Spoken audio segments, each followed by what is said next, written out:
What's up, everybody? I'm Marcus. I'm Ryan. And together, we are the Northwest Sports Fanatics. Back at you guys. Happy holidays. Hope you enjoyed it. Today, we're going to go over the Northwest Sports Fanatics NBA Power Rankings. It was an exciting week in NBA action as well as the NFL, so let's get right to it. All right, let's start with the number 5 team, and we're going to go to the Windy City for your Chicago Bulls. All right, so Chicago Bulls, 10-6. This is definitely the surprise team in the NBA this year. You have 8 players averaging 7 points or more, and now we know it is Jimmy Butler's team. Yes. Great start by the Bulls, but for me, watching Bulls games, you need more production off that bench. So Isaiah Cannon, Doug McDermott, Bobby Portis, we're going to need some more production from you guys to give Rondo and Wade and some of the older vets a little bit rest as you gear up to make a good playoff run and heading into the playoffs. All right, so top 10 on offensive and defensive efficiency, which is very surprising, joining only the Clippers and the Warriors. Taj Gibson and Doug McDermott are the silent MVPs this year. They're combined 22 points, 11 rebounds for the two of them. It's something that we didn't really think that we were going to get consistently. And Dwayne Wade, obviously being in Miami for all those years, his role has changed a little bit with this team. Yes. It's Jimmy Butler's team, but he is averaging 18 points, 4 rebounds, 3 assists, and he's being a great team player, so it looks like they're starting to go in the right direction. And Rondo, even though with his ankle being a little bruised up, he's quietly averaging 7 points, 7 rebounds, and 7 assists. Wow. So this team is geared to make a playoff run. All right, and also D. Wade, he turned into a three-point shooter out there as well.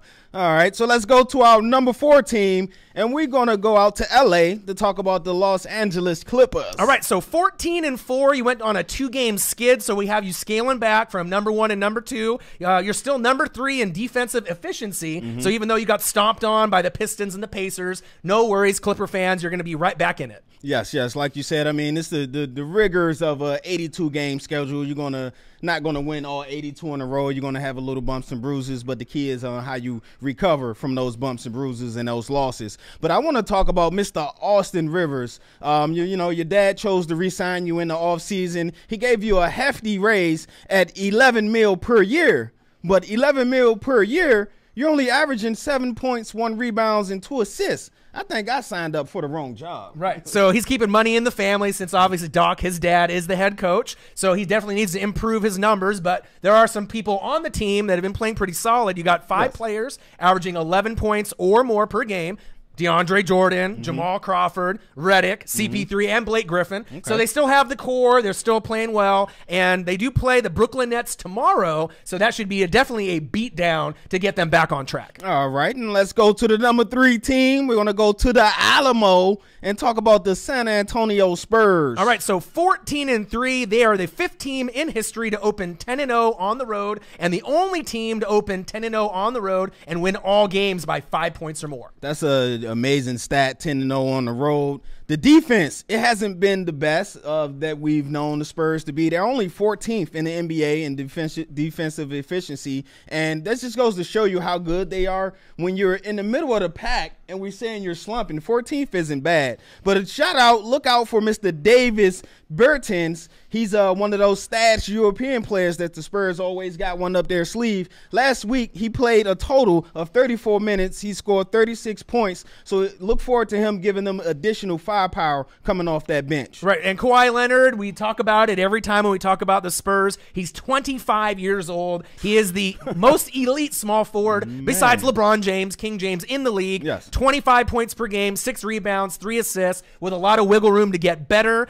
Not a ball hog in any means, the best two-way player in the NBA, and it's nice to see LaMarcus Aldridge leaving Portland, come into obviously San Antonio with Popovich, 18 points per game, 6 rebounds, definitely a solid season, but the surprise to me is Patty Mills and Pau Gasol. They're really taking their role in the right way, and I feel that this team is definitely a contender, and it wouldn't shock me if they make the Western Conference Finals this year. All right, let's go to our number 2 team. We're going to go out to Cali on the West Coast, and we're talking about the Dubs, the Golden State Warriors. All right, so this is debatable for number 1 or number 2. The Warriors are 15-2. You won 11 games in a row, so you're obviously on a hot streak right now. But check this out, 30-plus assists in 10 of them.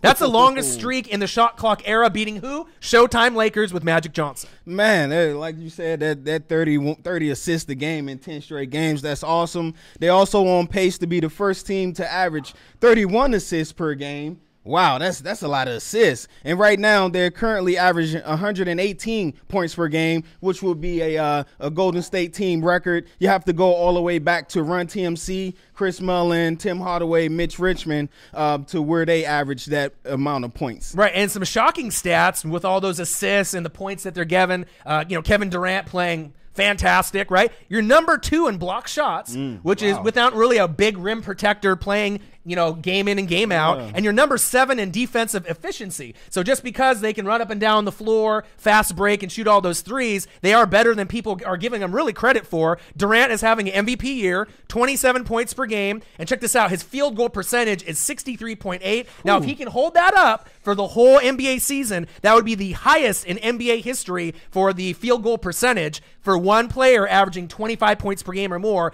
in the NBA history all time, which is incredible. Wow, and now you understand why he wanted to make that move to Golden State. Right, and another stat too, KD just recently was the first Warrior ever to get 25 points, 10 rebounds, 5 assists, and 5 blocks, and it's never been done in anybody in Golden State history. So picking him up and stealing him away from OKC is proving to be, obviously helping them move forward and get a little bit closer to saying that they're the best in the NBA. All right, our number 2 team, the Golden State Warriors. And now let's talk about our top team and this week's rankings, and we're going to go with the Cleveland Cavaliers. All right, 13-2. Now the champs from last year, they're not slowing down one bit. First team to get 23 pointers and consecutive wins against the Blazers and the Mavs. We saw obviously Kevin Love tear it up. He had a 34-point quarter against the Blazers. So who says Kevin Love's career is over after he left Minnesota? And obviously I like what I'm seeing with Cleveland. They're really starting to put it together. Yes, sir. And Mr. LeBron James, he's the only player in NBA history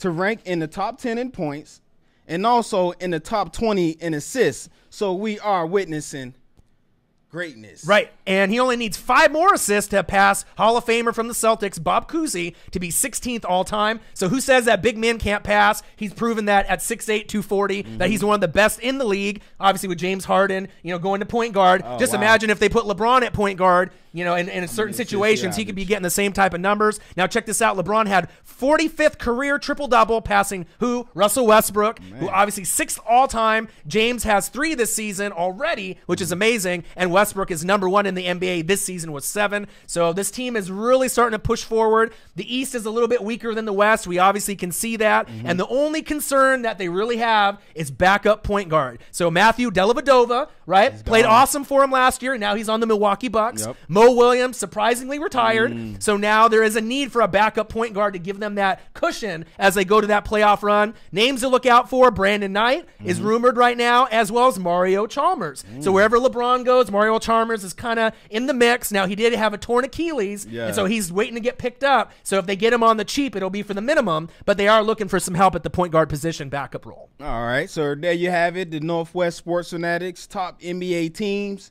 We'll be back at you guys real soon with a new video. I'm Marcus. This is Orion. Only got one question for you. Who talk sports like us? Northwest Sports Fanatics.